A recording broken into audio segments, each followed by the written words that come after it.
নমস্কার বন্ধুরা, কেমন আছেন আপনারা সকলে? আশা করছি সবাই ভালো আছেন, সুস্থ আছেন, নিজের নিজের জায়গায় ভালোই করছেন। আজকে দেখে নেব যে ব্যক্তি আপনাদের সম্পর্কের মাঝে সমস্যা তৈরি করছেন, অর্থাৎ থার্ড পার্টি।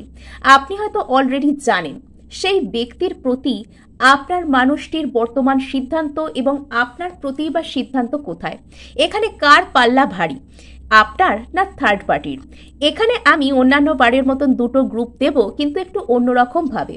এখানে প্রথম গ্রুপে আমি দুটো কার্ডকে রাখবো, আর সেকেন্ড গ্রুপেও কিন্তু আমি দুটো কার্ডকে রাখবো। একটা কার্ড আপনার, আর একটা কার্ড হচ্ছে আপনার যে থার্ড পার্টি রয়েছে এই সম্পর্কের মধ্যে তার।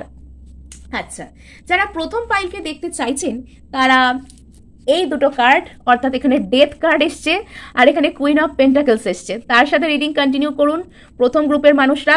আর সেকেন্ড গ্রুপের মানুষরা এখানে পেজ অফ ওয়ান্ডস আর পেজ অফ কাপসের সাথে কিন্তু রিডিং কন্টিনিউ করতে পারেন। সো চলুন শুরু করা যাক। আপনাদেরকে বলি, আপনারা দেখছেন মেসমেরাইজিং সোল আর আমি মনোরমা আছি আপনাদের সঙ্গে। সো আমি আমার প্রথম গ্রুপকে নিয়ে আমার কাজ, আমার রিডিং কিন্তু শুরু করে দিলাম। যারা প্রথম গ্রুপ দেখতে চাইছেন তারা ডেথ কার্ড আর পেন্টাকলসের কুইন অফ পেন্টাকলসের সাথে রিডিং দেখুন। আর যারা সেকেন্ড গ্রুপের জন্য অপেক্ষা করতে চান তারা দুটো রিডিংকেই কন্টিনিউ করতে পারেন। যেটা আপনাদের সাথে রেজনেট করবে আপনারা সেটাকেই কিন্তু আপনাদের রিডিং হিসাবে দেখতে পারেন। সো চলুন এখানে ডেথ কার্ডের সাথে আমরা দেখি যে কি আসতে চলেছে আপনার সেই মানুষটির সিদ্ধান্ত আপনার ওই থার্ড পার্টির প্রতি। সো এখানে দেখা যাচ্ছে থার্ড পার্টির প্রতি আপনার ব্যক্তিটির যা কিছু ছিল, ফিলিংস বলুন, কানেকশন বলুন, সবকিছু কিন্তু ডেথ হয়ে যাচ্ছে। থার্ড পার্টির প্রতি যে ফিলিংস সেটা ডেথ হচ্ছে, এবং আপনার প্রতি ফিলিংস উনি এই মুহূর্তে কাইন্ড অফ ধরে রেখেছেন, আর হাতে করে যেন উনি ধরে আছেন এই পেন্টাকলসটা। অর্থাৎ ওনার মনের যে গভীর ফিলিংস রয়েছে সেগুলো না উনি না বলে নিজের মনের মধ্যে এই মুহূর্তে রেখে দিয়েছেন, উনি পরে কখনো বলবেন। মানে এই পেন্টাকলসটা যেন আমার দেখে মনে হচ্ছে উনি যেন ওনার মনের কথা, ওনার হার্টটাকে ওনার হাতে ধরে রয়েছেন। উনি আপনাকে পেন্টাকলসটা দিতে চান, অফার, একটা সম্পর্ক, ভালোবাসা দিতে চান, এবং সেটাকে যেন উনি এই মুহূর্তে হাতে ধরে রয়েছেন। দেব দেব করেও দিচ্ছেন না, মনের কথা মুখ দিয়ে ঠিক বলছেন না। আর থার্ড পার্টির প্রতি যদি এখানে কোনো রকম কোনো সম্পর্ক থেকেও থাকে, যদি বাইরে থেকে দেখতে গেলে যদি এখানে কিছু রয়েছে যে বাইরে থেকে তাদেরকে হয়তো দেখছেন যে তারা হয়তো একসাথে ছবি দিচ্ছে বা একসাথে কোথাও যাচ্ছে, বা এরকম যদি কোনো খবর আপনার কানে এসেও থাকে, তাহলে জানবেন ফিলিংসের দিক থেকে কিন্তু সব শেষ হয়ে গেছে। এবার আমি দেখব আবার একবার থার্ড পার্টির যে কাজকাণ্ড আমি ক্ল্যারিফাই করব। আচ্ছা, হ্যাংড ম্যান। থার্ড পার্টিকে নিয়ে না আপনার মানুষটা কোনো কিছু সিদ্ধান্তই নিতে পারছেন না। আর থার্ড পার্টিকে উনি কোনো কিছু বলবে না, অফার করবে না, কি করবে, উনি কিন্তু কোনো রকম কিছু সিদ্ধান্তই নিতে পারছেন না। আর থার্ড পার্টি কিন্তু এখন চাইছে আপনার ব্যক্তিটাকে কিছু অফার করতে। এতদিন আপনার যে ব্যক্তিটা, তাকে হয়তো থার্ড পার্টি কিছু কষ্ট দিচ্ছিল, কিন্তু এবার আপনার যে মানুষটা সে কিন্তু চাইছে যে থার্ড পার্টিকে কোনো কিছু এখানে না বলতে। কিন্তু থার্ড পার্টি চাইছে আর কি যে আপনার মানুষটাকে এবার যদি কিছু স্টেবল বলা যায়। কিন্তু আপনার মানুষটা দেখুন এখানে আপনার প্রতি উনি হয়ে রয়েছেন কুইন অফ পেন্টাকলস আর এখানে কিং অফ পেন্টাকলস। এই মুহূর্তে আপনিও ওনাকে কিছু বলছেন না, উনিও আপনাকে কিছু বলছেন না, কিন্তু দুজনের ফিলিংস একই। দুজনে একে অপরকে কাইন্ড অফ মিরর করছেন, দুজনে একে অপরের কাউন্টার পার্ট হতে পারেন, দুজনে একে অপরের সোলমেট, এবং এটা হায়ার লেভেল অফ সোলমেট। উনি আপনার কাছে আসতে চাইছেন, আপনার কাছে কিন্তু রয়েছে ওনার মন, এবং উনি কিন্তু আপনার কাছে এসে কোনো কিছু সেলিব্রেট করতে চাইছেন। থার্ড পার্টির প্রতি ওনার ফিলিংস ডেথ হয়ে গিয়েছে, থার্ড পার্টি ওনাকে কোনো কিছু অফার করতে চাইছে, আর উনি থার্ড পার্টির প্রতি পুরো হ্যাংড ম্যান, কিছু বলছেন না, চুপচাপ মানে হজম করছেন একরকম। আর এখানে আপনাকে কিছু বলতে চান, এখনো বলছেন না, আপনিও কিছু শুনতে চান, এখনো শুনছেন না। আপনাদের মধ্যে কিন্তু একটা সেলিব্রেশন, আপনাকে উনি যা কিছু বলতে চান ভালো কিছুই কিন্তু বলবেন। আচ্ছা, সো এবার এখানে আরেকটা ফাইনাল আউটকামের দিকে আমি যাব।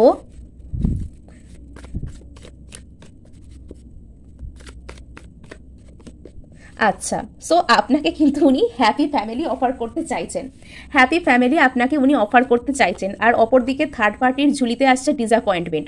অর্থাৎ থার্ড পার্টি ওনাকে গিয়ে কিছু একটা বলবে, এবং উনি সেখানে হ্যাংড ম্যান হয়ে পুরোপুরি যে মানে যে এখানে অফারটা আর কি সেটাকে উনি পুরোপুরি টার্ন ডাউন করবেন। দেখুন বটম অফ দ্য ডেক একবারে লাঠালাঠি হচ্ছে, বটম অফ দ্য ডেক একদম মানে লাঠালাঠি, অর্থাৎ একদম কি হচ্ছে এখানে, মানে মনের মধ্যে এমন অন্তর্দ্বন্দ্ব শুরু হবে যে থার্ড পার্টিকে নিয়ে, যে আপনার এই পার্সনটা এখান থেকে ওয়াক অ্যাওয়ে হয়ে যাবে। আপনার পার্সনের যা কিছু ফিলিংস ছিল থার্ড পার্টির প্রতি সেটার মৃত্যু হয়ে গেছে। এবার উনি সেই সম্পর্কের প্রতি আর কোনো ইন্টারেস্ট পাচ্ছেন না, উনি আপনার কাছে আসবেন না কোথায় যাবেন। এবার আপনার দিকে হচ্ছে পাল্লা অনেকটাই ভারী, আপনার দিকে এসছে যত সব ভালো ভালো কার্ড, আর এখানে উনি কোনো সিদ্ধান্ত নেবার জায়গায় যেতে পারছেন না, থার্ড পার্টিকে উনি আর কাইন্ড অফ বিশ্বাস করতে পারছেন না। আর কেননা ইমোশন সব ডেথ হয়ে গেছে, সম্পর্ক, ফিলিংস, ইমোশন ডেথ হয়ে গেছে, ভালোবাসার ডেথ হয়ে গেছে। এবার থার্ড পার্টি মরিয়া হয়ে মানে ভাবছে যে একে কি করে ম্যানেজ করা যায়, কিছু একে হারাতে চাই না কিছুতেই, একে গিয়ে কিছু একটা প্রপোজাল দিই, সেটা দিতে আসছে। এবং শেষকালে এখানে ডিসঅ্যাপয়েন্টমেন্ট এখানে কিন্তু চলে আসছে, এবং এখানে কিন্তু বেশ ঝামেলা ঝঞ্ঝাটও কিন্তু হচ্ছে।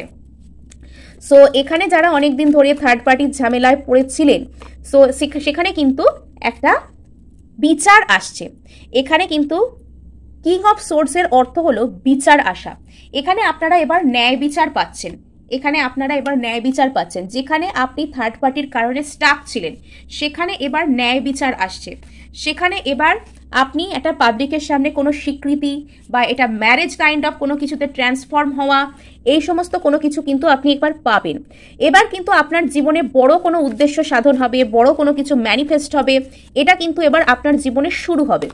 সো এখানে কিন্তু থার্ড পার্টি যতই এবার বুদ্ধি বের করুক না কেন, এবার কিন্তু কমপ্লিশন আসবে আপনার জন্যই।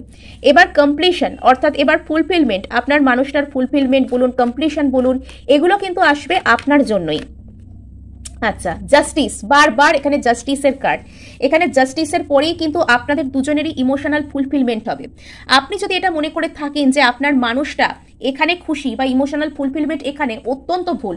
এখানেই ফুলফিলমেন্ট, দুবার আপনার দিকে ফুলফিলমেন্টের কার্ড এসছে। সুতরাং সেই মানুষটার অন্তরাত্মাও জানে যে তার প্রপার খুশি কিন্তু আপনার সাথে। সো গ্রুপ 1 এই ছিল আপনাদের রিডিং। ভালো লাগলে অবশ্যই লাইক করবেন, শেয়ার করবেন, সাবস্ক্রাইব করতে ভুলবেন না। সো আমরা এবার চলে আসবো সোজা গ্রুপ 2 এর কাছে, যারা এটাকে পছন্দ করেছিলেন। পেজ অফ ওয়ান্ডস আর হচ্ছে পেজ অফ কাপস। সো এটা হচ্ছে আপনার থার্ড পার্টির জন্য পেজ অফ কাপস, আর এটা হচ্ছে আপনার জন্য পেজ অফ ওয়ান্ডস। এখানে না থার্ড পার্টির সাথে যে সম্পর্কটা, সেটা যে খুব মাখো মাখো গদগদ সম্পর্ক এই মুহূর্তে তা কিন্তু নয়। এখানে একটা বন্ধুত্ব কাইন্ড অফ সম্পর্ক এখানে রয়েছে। আর আপনার প্রতি, আপনার কাছে কোথাও যেন একটা গিয়ে এই মানুষটা কিন্তু ফ্রি হয়। আপনার কাছে কোথাও গিয়ে না এই মানুষটা একটা ফ্রিডম পায়। আপনি হচ্ছেন এর অনুপ্রেরণা, আপনি হচ্ছেন এনার জীবনে, মানে আপনি কোনোদিনও জোর করে আপনার মানুষটাকে আটকে রাখার চেষ্টা করেন না, যেটা থার্ড পার্টি করে। থার্ড পার্টিকে এই মুহূর্তে আপনার যে পার্সন, তিনি ফ্রেন্ড জোন করে দিয়েছেন। উনি বলছেন যে বন্ধুত্বের বেশি আর কিছু আমাদের মধ্যে সম্ভব নয়, কেননা এই পার্সন ফ্রি স্পিরিটের পার্সন, আর থার্ড পার্টি বন্ধু বন্ধু বলে এসে এর মধ্যে ভিতরে ঢুকে ঝামেলা পাকানোর চেষ্টা করছে, এবং বন্ধুত্ব থেকে ভাবছে যে আমি বড় কিছু পেয়ে যাব, বড় কোনো দিকে সম্পর্কটার মোড় ঘুরিয়ে দেবো। কিন্তু এখানে অপর দিকে দেখতে গেলে আপনার প্রতি, এই সম্পর্কটার প্রতি এই মানুষটার মনে হচ্ছে সম্পর্কটা সম্ভাবনাময়। কেননা আপনার মানুষটা না একটু ফ্রি স্পিরিটে থাকতে পছন্দ করে। আপনার এই পার্সনটা কিন্তু একটু বেশি ফ্রিডম লাভিং পার্সন।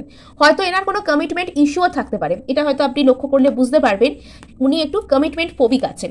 আর আপনি এই মুহূর্তে কাইন্ড অফ এমন একটা চিন্তাভাবনায় রয়েছেন, হয়তো আপনি অনেক কষ্ট থেকেই একদম ডিট্যাচমেন্টে পৌঁছে গেছেন।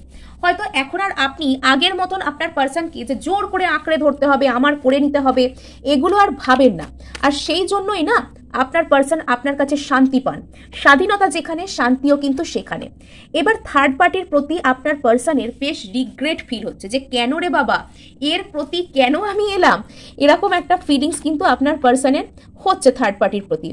এবার না উনি থার্ড পার্টিকে খুব তীক্ষ্ণ নজরে রেখেছেন। এবার থার্ড পার্টির প্রতি উনি একটা কোনো কিছু বিচার, যেটা উনি ঠিক করেছেন, এবার উনি সেটা এক্সিকিউট করবেন। এবার উনি কিন্তু সেটা করার চেষ্টা করবেন যেটা উনি থার্ড পার্টিকে দিতে চান। থার্ড পার্টি যা ডিজার্ভ করে, এই যে জোর করে বন্ধুত্বের যে ছুতো নিয়ে এসে আর ঝামেলা পাকানো, সেটা উনি এবার বার করবেন ওনার মজা। এখানে কি দেখাচ্ছে, এখানে স্ট্রেংথ কার্ড এসছে। সো আপনার কাছে থাকতে গেলে না এই মানুষটাকে আলাদা করে কোনো রকম কোনো স্ট্রেংথ প্রয়োগ করতে হয় না। এবং এখানে আপনাকেও বলা হচ্ছে যে আপনি একটু ধৈর্য ধরুন, একটু স্ট্রেংথ রাখুন সিচুয়েশনে, আপনার জন্য যা হবে ভালো হবে। যখন আমি এই কার্ডটা তুললাম, আমি কিন্তু পুরোপুরি স্ক্রিনে 11-11 দেখলাম। সুতরাং আপনি যদি একটু ধৈর্য ধরেন, এই সম্পর্কটা কিন্তু ভালো কোনো দিকে ট্রান্সফর্ম হওয়ার কিন্তু চান্স নেবে। এই মুহূর্তে হয়তো একটু বোঝার মতন মনে হচ্ছে এই ব্যক্তিটার, একটু বোঝার মতন মনে হচ্ছে এই ব্যক্তিটার, কিন্তু এই সম্পর্ক ভালো কোনো দিকে কিন্তু টার্ন নেবে। গ্রুপ 2 এর রিডিংটা বেশ কমপ্লিকেটেড রিডিং। এটা প্রাথমিকভাবে দেখলে মনে হবে যে আপনার ব্যক্তিটার হয়তো আপনাকে বোঝার মতন বলে মনে হচ্ছে, আসলে তার নয়। আপনার এই ব্যক্তিটা এবার ফাইনালি ডিসিশন নিয়ে আপনার দিকে চলে আসতে চাইছেন। আর এখানে বটম অফ দ্য ডেক আছে, দেখুন এখানে 10 অফ পেন্টাকেলস। এবার এই ব্যক্তি না স্থায়ী কোনো কিছুকে চাইবেন। থার্ড পার্টির ওই বন্ধুত্বপূর্ণ ছলচাতুরি আর এবার ওনার আর পছন্দ হবে না, এবার উনি পার্মানেন্ট কিছুকে চাইবেন। এখনো পর্যন্ত আপনার পার্সনটা কিন্তু কোনো দিকে যে সঠিকভাবে মন বানাবেন এটা বুঝতে পারেননি। আসলে ইনি না নিজের ফ্রিডমকে বড্ড বেশি গুরুত্ব দেন অন্য অন্য সমস্ত কিছু থেকে, ভালো লাগা, ভালোবাসা, ইমোশনাল সিকিউরিটি থেকে এনার ফ্রিডমের যে সিকিউরিটি সেটা অনেক বেশি। যেই ওনাকে অতিরিক্ত বেশি আঁকড়ে ধরবে বা বেশি হেভি এনার্জি দেবে সেখান থেকেই কিন্তু উনি মোটামুটি ছিটকে যাবেন। সেখানে যতই সম্পদ থাক, যতই যা কিছু থাক, উনি সেখানে আর থাকবার চেষ্টা করবেন না। আচ্ছা, সো এখানে কিন্তু একটা পেইনফুলি ডেথ হয়ে যাচ্ছে। এখানে বটম অফ দ্য ডেক দেখুন, এখানে সেই আবার বেঁধে রাখবার এনার্জি। এই থার্ড পার্টি না আপনার পার্সনটাকে ভীষণ পরিমাণে মানে আঁকড়ে ধরবো, বেঁধে রাখবো, জোর করে আটকে রাখবো, এটা করতে চায়। আর আপনার পার্সন কিন্তু এটাই চায় না, এটাই হচ্ছে তার সব থেকে অপছন্দের কারণ। আর আপনার কাছেও যে উনি আসবেন না, এটাও কিন্তু উনি স্ট্রেংথ গ্যাদার করতে পারছেন না এই মুহূর্তে। এই মুহূর্তে ওনার স্ট্রেংথের দরকার, আর সেটা উনি কি করে পাবেন? যত বেশি আপনি হিল্ড হবেন, আপনি পাত্তা দেওয়া বন্ধ হবেন, ওরে বাবা রে কি করে আসবে, এইসব করা যত আপনি বন্ধ করবেন, ও তত বেশি কিন্তু স্ট্রেংথ পাবে। এবার ও কিন্তু একটা ফাইনাল ডিসিশন কিন্তু নেবে, এবার ও কিন্তু ক্ল্যারিটি পাবে। আর তো বেঁধে থাকবার সময় নেই, এবার ওকে একটা ক্ল্যারিটিতে কিন্তু পৌঁছতেই হবে। আমি এখানে 2 অফ ওয়ান্ডসকে আরেকবার ক্ল্যারিফাই করব। আচ্ছা, সো এখানে আপনাকে এমপ্রেসের মতন এনার্জিতে আসতে বলা হচ্ছে। আপনি হচ্ছেন ওনার মনের এমপ্রেস, ওনার জন্য আপনিই ভালো। কিন্তু তবুও আপনার এই যে সব কিছু বোঝার মতন মনে হচ্ছে পারছেন না, সেটা হওয়াটা স্বাভাবিক। কিন্তু এখানে আপনি যখন এমপ্রেস এনার্জিতে আসবেন, এই সম্পর্কের স্বাভাবিক ছন্দ আসবে, এই সম্পর্ক একটা সুন্দর সম্পর্কের দিকে কিন্তু আস্তে আস্তে টার্ন নেবে। এখানে হার্ট ব্রেক কেন আসছে? হার্ট ব্রেক এখানে কোনো রকম কিছু ওই ব্যক্তির হার্ট কোনোভাবে আপনি কোনো আঘাত দিয়ে কথা বলেছেন কি? ক্ল্যারিফাই করি, হার্ট ব্রেক কেন আমি দেখতে পেলাম হঠাৎ করে। যদি কোনো রকম কোনো আঘাত আপনি ওনাকে দিয়ে থাকেন, সো সেটার জন্য কিন্তু ওনার এটাকে একটু বার্ডেনসাম মনে হতে পারে। এই সম্পর্কে সিক্রেটিভ কিছু আছে, এই সম্পর্কে না মানে লুকোনো হিডেন কিছু রয়েছে। এখানে কি কোনো রকম কোনো এনার্জি ওয়ার্ক হয়েছে? থার্ড পার্টি এখানে কি কোনো এনার্জি ওয়ার্ক করেছে? না, থার্ড পার্টির একটা স্বভাব আছে পিছনে পড়ে থাকা, বেশি বেশি এক কাজ ওভারডু করা, বেশি বেশি যেটাকে বলে অ্যাটেনশন দেয়া। কিছু তো এখানে একটা নিউ বিগিনিং এখানে আসছে। আমার যেটা মনে হচ্ছে গ্রুপ 2 আপনাদের নিজেদের কাছেও না খুব বেশি ক্ল্যারিটি নেই এই মুহূর্তে আপনাদের নিজেদের কাছেও খুব বেশি ক্ল্যারিটি নেই, যার কারণে এই রিডিং কিন্তু বারবার কনফিউজ হচ্ছে। আপনাকে বলা হচ্ছে আপনি কিন্তু বটম অফ দ্য ডেক এখানে 10 অফ কাপস, এখানে কিন্তু একটা হ্যাপি ফ্যামিলি স্ট্রাকচার বা সোলমেট কাইন্ড অফ ডায়নামিককে ম্যানিফেস্ট করতে পারবেন। কিন্তু আপনাকে সর্বদা এই দুশ্চিন্তা করা, নিজের উপর কাজ না করা, এই ধরনের বিষয় থেকে কিন্তু আপনাকে বেরোতে হবে। আপনাকে যেভাবে হোক এই ধরনের বিষয় থেকে কিন্তু বেরিয়ে আসতে হবে। গ্রুপ 2 আপনাদেরকে বেরোতে হবে, তৈরি হন। আপনাদেরকে নিজেদের লাইফের জন্য নিজেরা লিডারশিপ নিতে হবে। অর্থাৎ লিডারশিপ নেওয়ার অর্থ তাকে গিয়ে দৌড়ে কিছু বলবেন না, বাট নিজের লাইফে কিছু অ্যাচিভ করার চেষ্টা করুন, সলিড কিছু অ্যাচিভ করার চেষ্টা করুন লাইফে। লাইফ শুধুমাত্র একটা জিনিসের জন্য নয়, আপনার কোনো ম্যানিফেস্টেশন আসতে পারে। আপনি এই মুহূর্তে নিজেই অনেকটা ভাষা জায়গায় রয়েছেন, যার জন্য আপনার পার্সনের ক্ল্যারিটি পেতে পুরোপুরি অসুবিধা হচ্ছে। আর আপনি বারবার এই ধরনের কিন্তু নন কমিটাল পার্সনদেরকেই অ্যাট্রাক্ট করেন, যেটা এখানে দেখা যাচ্ছে। হয়তো ইনিই নন, আপনি কিন্তু বারবারই নন কমিটাল পার্সনদেরকে অ্যাট্রাক্ট করেন লাইফে। এখানে দুবার এখানে কনফিউশনের কার্ড এসছে, এটাও কনফিউশনের কার্ড, এটাও কনফিউশনের কার্ড। আপনারা নিজেরাই কাইন্ড অফ নিজেদের এনার্জিতে পরিষ্কার নন নিজেদের কাছে। আপনারা অবশ্যই নিজেদের লাইফে ফোকাস করুন, নিজেদের উপর আপনাদেরকে সোল সার্চিং করতে বলা হচ্ছে। এই মুহূর্তে আপনারা যা কিছু চান সেখানে হয়তো অ্যাজ সাচ কোনো গ্রোথ দেখতে পাবেন না, কিন্তু আপনি নিজেকে যতটা পজিটিভ রাখতে পারবেন, যতটা পজিটিভ বানাতে পারবেন, আপনার সম্পর্কের জায়গাটা কিন্তু পজিটিভ হবে। এখানে থার্ড পার্টির সাথে আপনার পার্সনের সেরকম কোনো ভবিষ্যৎ নেই, কিন্তু তিনি যাতে আপনার জন্যই সিকিউরড থাকেন, তিনি যাতে আপনার কাছে আসেন, এই গোটা রাশটা কিন্তু আপনার হাতেই রয়েছে। So act wisely. আজকে এটুকুই, দেখা হচ্ছে নেক্সট ভিডিওয়ে। ধন্যবাদ।